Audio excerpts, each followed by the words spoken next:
car tous vous êtes un en Jésus-Christ. Amen. Amen. Amen.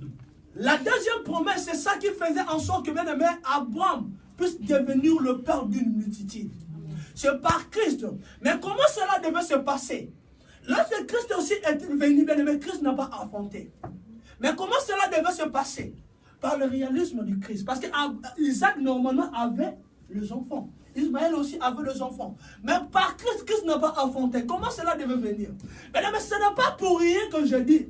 Tout ce qui est écrit dans la parole de Dieu est utile. Amen. La Bible dit ceci. Lorsque Jésus était sur la croix de Calvaire, lorsque Jésus a été crucifié sur la croix de Calvaire, il y avait une chose bien aimée qu'on a notée. Ce n'est pas pour rien. Ce soldat-là avait noté ces choses. Il a dit ceci. On lui a percé. Amen. Et dans ce corps bien aimé, il y a des choses qui étaient sorties. L'eau et le sang. Amen. C'est par là que, bien aimé dans le Seigneur, que tout celui qui croit en Christ, c'est à là, bien aimé, que l'alliance a été signée. Amen. Amen. C'est ainsi que la Bible dit, Christ nous a rachetés. Il nous a rachetés par quoi? Par son sang. Amen. C'est par Christ que nous sommes devenus le fils de la postérité d'Abraham. C'est par Christ que, bien aimé, nous, aujourd'hui, nous pouvons dire que moi, je suis fils de la postérité d'Abraham. Alors, comment le devenir? Deuxième point. Comment devenir fils d'Abraham? Parce qu'aujourd'hui, beaucoup disent que je suis fils d'Abraham. Or, qu'ils sont loin d'être fils d'Abraham. Ce n'est pas une des choses, bien aimé, de venir à l'église chaque instant que tu es fils d'Abraham. Ce n'est pas, bien aimé, de lire la Bible que tu es fils d'Abraham. Car il existe aussi des magiciens qui lisent la Bible. Ce n'est pas avoir beaucoup de versets. Car il existe aussi des gens qui sont des lecteurs.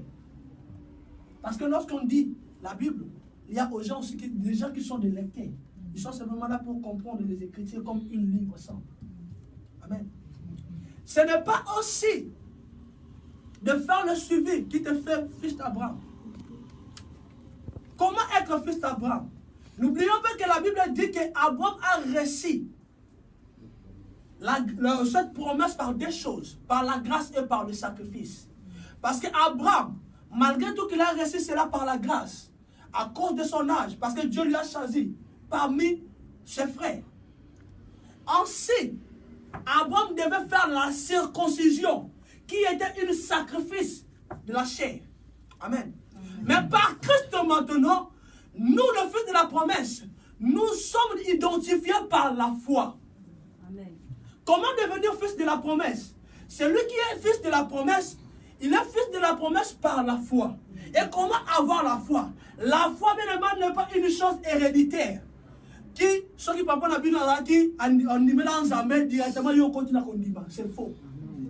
Amen. Amen. La foi est individuelle à une personne. Lorsque une personne reçoit Seigneur Jésus-Christ comme Seigneur et Sauveur, c'est à lui seul.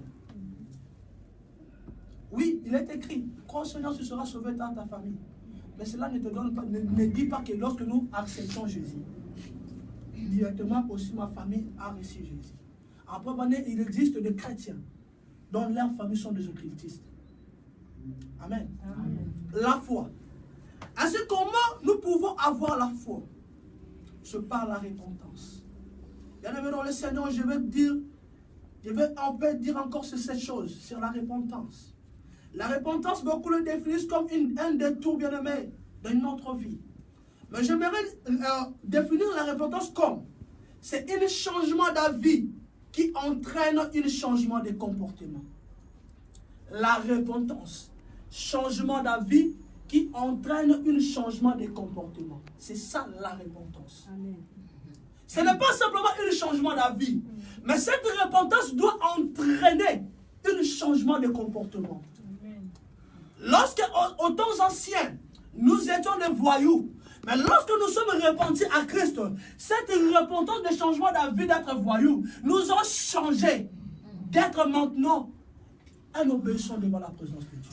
C'est ainsi que lorsque Jésus était allé vers Pierre, il lui a dit, Pierre, tu étais un pêcheur de poissons. Mais aujourd'hui, tu dois changer la vie. Tu ne seras plus un pêcheur de poissons. Mais aujourd'hui, tu seras un pêcheur des âmes.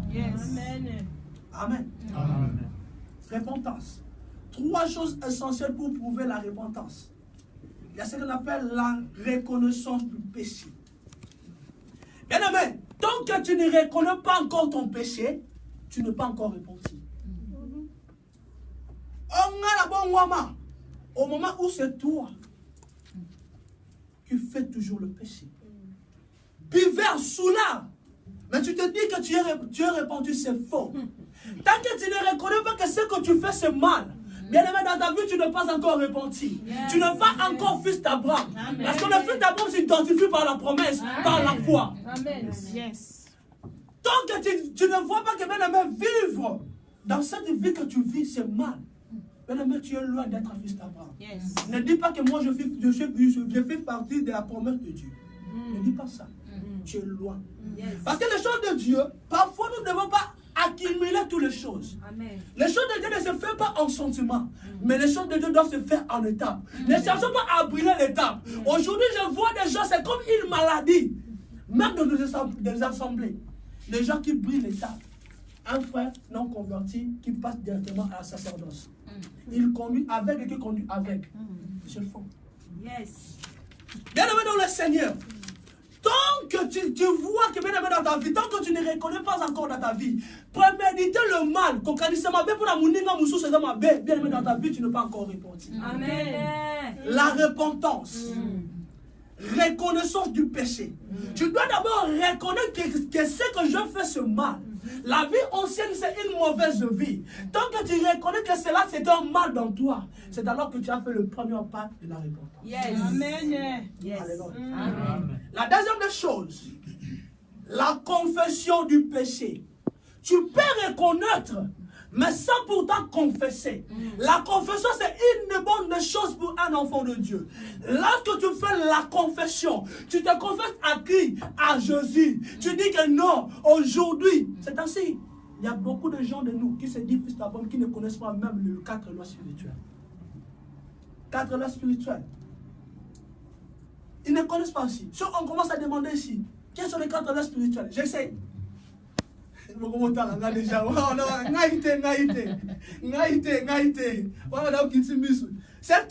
est en train de parler. C'est toi. Confession du péché. Le fait d'avouer, changer une vie. De dire, Seigneur, je viens auprès de toi. Seigneur, je m'abandonne auprès de toi. Je reconnais que mes fautes. Je reconnais que ce que je faisais, c'était mauvais. Seigneur, je m'abandonne devant toi. Et lorsque nous confessons nos péchés, nous acceptons directement Christ dans nos vies. Yes. Amen. Amen. La troisième des choses, parce que je parle plus vite, parce que je veux m'atterrir dans une chose qui est plus importante à cause de l'air. La troisième des choses, c'est le haïssement du péché. Lorsque nous nous sommes repentis, nous devons haïr le mauvais habitude. Yes. Aujourd'hui, bien aimé dans le Seigneur, il existe des enfants de Dieu qui se dit repenti, mais il n'a pas encore haï la façon de regarder le film pornographique dans son téléphone. Amen. Je dis une chose qui est vraie.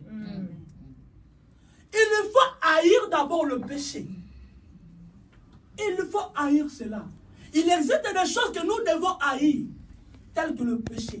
Le péché, c'est un virus qui peut affecter une personne dans la mort. Lorsque le péché affecte un chrétien, ça lui amène directement à la mort.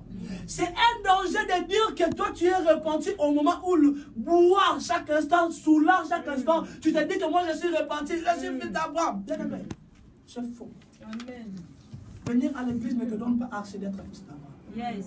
C'est aussi que j'avais dit que beaucoup de nous, par exemple ici quand on est fils d'Abraham, mais c'est dit que je suis fils d'Abraham. Regardez Jésus dans le livre de Jean 8 que nous avons lu. Il dit, comment vous dites que vous êtes fils d'Abraham, mais au moment où mes œuvres ne se trouvent en vous, mes paroles n'arrivent pas même à pénétrer à vous, c'est tout.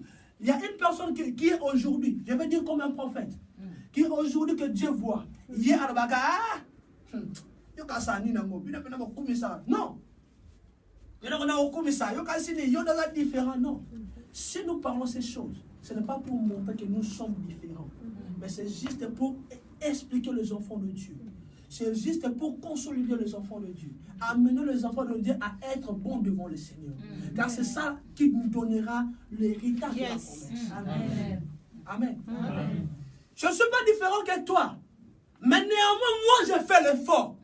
Je te demande aussi de faire l'effort comme moi. Amen. Amen. Fais l'effort. Laisse cette mauvaise vie. La vie chrétienne n'est pas une chose de dire simplement que je suis chrétien. Mais cela doit être approuvé. Yes. Comment tu te dis chrétien au moment où il y a un problème pas battu? Tu connais ta vie, Dieu te voit. C'est pour ça que Dieu disait aux pharisiens, ce n'est pas ce qui entre de la bouche de l'homme qui suit l'homme, mais ce qui sort de l'intérieur de l'homme qui suit l'homme. Parce qu'à l'intérieur de l'homme, il y a une chose qui est le cœur. Ton cœur est loin de Dieu. Tu te dis que tu es fils d'Abraham, tu es fils de la promesse, c'est faux. Amen. Commençons d'abord à haïr et à changer nos vies. C'est ce qui nous donnera d'être dans la foi parfaite. Amen. Deuxième point, dans ce point B, ce qu'un fils de la promesse doit développer.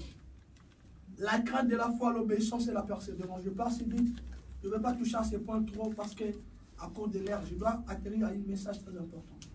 Amen. La crainte dans la foi. Deuxième, l'obéissance et la persévérance. Je pense que ces choses vont être sur mon mingi. Comme professionnel nango. Amen. Amen. La crainte. Banga Zambé. Et comment on a un slogan? Ah! Alors Banga Zambé. Bien aimé.